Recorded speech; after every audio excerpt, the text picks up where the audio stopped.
Hi everyone, since I've repeatedly received your doubts regarding this question, so let's solve it all together in details. Here he gave us a group of data, atmospheric carbon dioxide concentration, which should be placed on the x-axis of the graph, and the standard deviation, of course, that's going to be added to the plots, and the mean area of the pore, which should be placed on the y-axis. Alright, now we have our graph, and we've noticed that there is no scale here for the x-axis, and the graph is already plotted. So let's see what we can do regarding this question. Add the scale for carbon dioxide concentration to the graph. I'm going to show you a method to how to determine a suitable graph to your grid and occupy more than 50%, including all the plots plotted. Alright, so here I'm going to subtract the minimum value of our coordinates and the maximum value, from the maximum value and we're going to divide them by the number of boxes here. Alright, so that's going to be 2,550 minus 250. The number of boxes of which we can occupy is 1, 2, 3, 4, 5. So we have in total 5 boxes. If we calculated this, it's going to be 460. But is this a number I can rely on in this grid?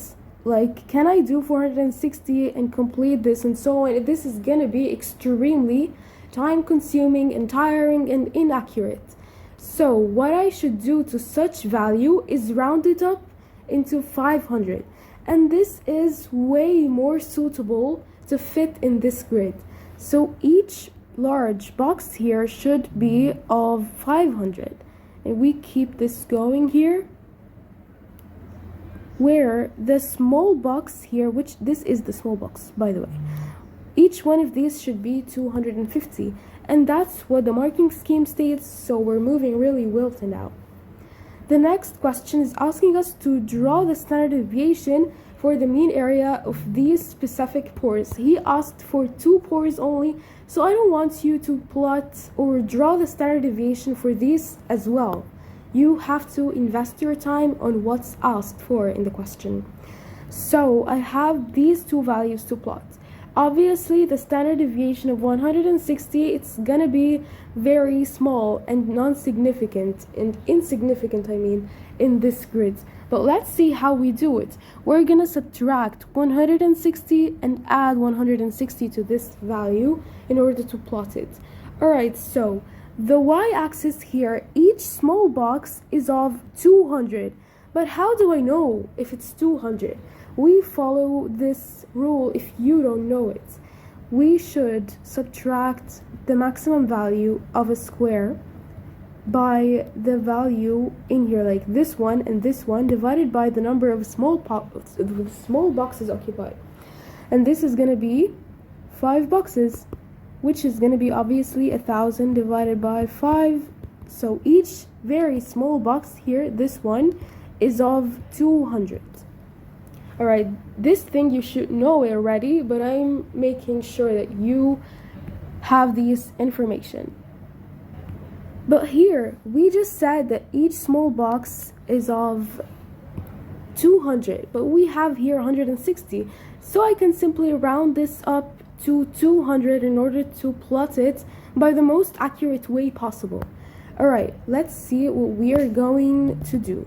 First of all, this is my point at the 4,500 here, 4,100 and we have to move upwards by 160, which is, you can say, 200. 200 is only one small box, so I can go, here is half a box, the other half of a box. So this is basically one small box. Alright, and we have to go by the same dimensions downwards, and this is going to be my error bar. In order to do this for the other one, which is going to be way easier since the value itself is larger in number, which is 1,600. So in order to know this very easily, 1,600 divided by 200, it's going to be 8, which means I need to fill up 8 small boxes upwards and downwards using these lines. Alright, let's see how to do it accurately. This is also placed in the middle, so I have to move one by one from the middle of one box to the other. That is 1, 2, 3, 4, 5, 6, 7, and 8. 8 should reach this side. I made the line a bit larger so you can see it, and we should place it like that. Okay, and the same thing, I'm going to repeat it on the other side because we have to include, of course, upwards and downwards. And it is gonna be surely accurate. This one has to be here in order to be of 8.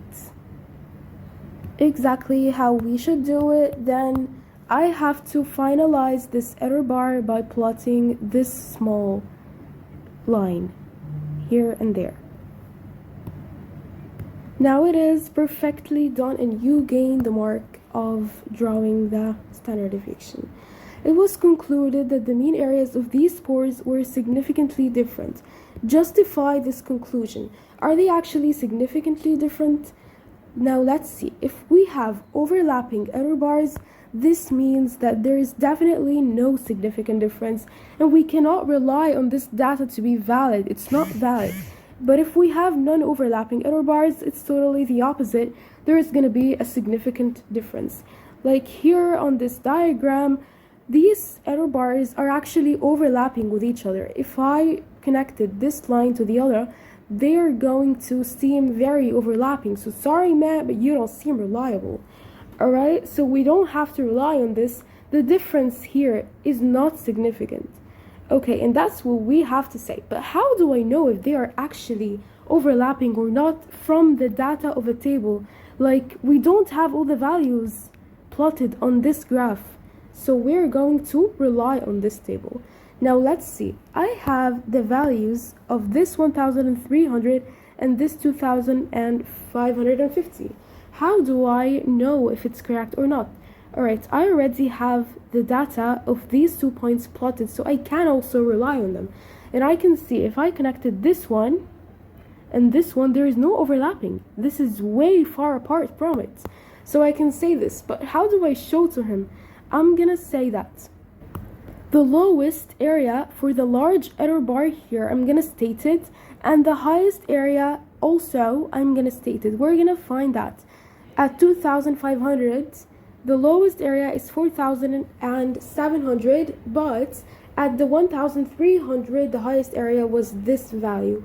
So I just have to get these values. You can get them, of course, from the graph, or you can calculate it by adding 160 and subtracting 160, and the same thing goes here with this 6,300. But I'd recommend you to do it from the graph, from the table, because from the table is way more reliable since we've already rounded this up to 200, so it's never going to be as accurate as doing it as a calculation from this table. Okay, let's move to the last question here, which says predict the mean area of pores at a time in the Earth's history when the carbon dioxide concentration was 6,500. And of course we have this equation to use and we're guided to. Alright, we have the value of M and I have the value of C. What's missing here is the value of Y, and X is going to be this, by the way, that's going to form up our equation. So Y equals M, which is 2.8, times X, which is 6,500, subtracted by this value. We're going to do this simply using our calculator, and this is going to be the final answer, which is 17,802.5. And I'd prefer that you write it this way without rounding it up because it wasn't asked for in the question. That's it. Thank you for watching.